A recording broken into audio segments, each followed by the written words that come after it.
लोगोफोर आं दिनै मोनसे भिडिअ होनो सानदों। बे भिडिअआनो जाबाय दाउ फिसाफोरनो मा भेक्सिन होनाय जायो 14थि आरो 17थि साननि गेजेराव बेनि सोमोन्दै आरो आङो मा आदार जाहोयो बेनि सोमोन्दैबो आं बुंथिनानै होनो सानो। गुसुङैब्लाबो भिडिअखौ अननानै नायसाबदो जाहाथे मोजां दाउ फिसिनायाव हेफाजाब मोनो। दिनै आङो 14 आरो 17थि साननि गेजेराव होनो गोनां गाम्बुरु भेक्सिनखौ होबाय दहाय फुङाव। बे भेक्सिनखौ आङो बरफनि थुख्रा आरो दैजों गलायनानै मुलि एबा भेक्सिनखौ दैयाव गलायनानै दाउफोरनो होनाय जादों। दाउफोरनो दैयाव एबा दैखौ होनायनि सिगांनो ड्रिंकारखौ आधा घन्टा एबा 30 मिनिट सिगां दैखौ बोखारनानै दोननांगौ जाहाथे बिसोरो दै गांहाबनानै थायो आरो मुलि होनायखौ थाबनो लोङो आरो खामानियाव नाङो।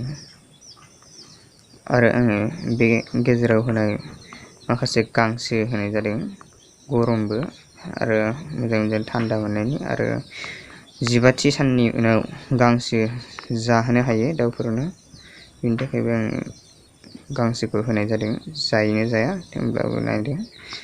माखासे दाउ फिसाफोरा बिदिनो खेबसे एसे जादों। आरो आङो दाउफोरनो प्रि स्टार्टार फिडखौनो होगासिनो आङो लोगोफोर। दिनै आंनि दाउआ 15थि सान जाबाय।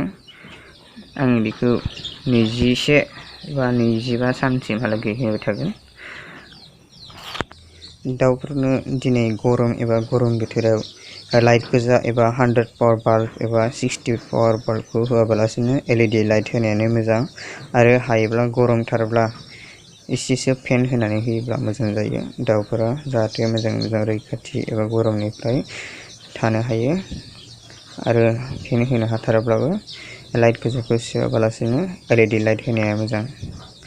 लोगोफोर, दिनैनि भिडिअखौ नायनानै मोजां मोनोब्ला लाइक खालामदो, शेयार खालामदो आरो भिडिअखौ गोदानै नायदोंब्ला साबस्क्राइब खालामनानै लादो जाहाथे बेबायदिनो गोदान भिडिअफोर नुबाय थायो आरो दाउ फिसिनायाव मदद मोनो।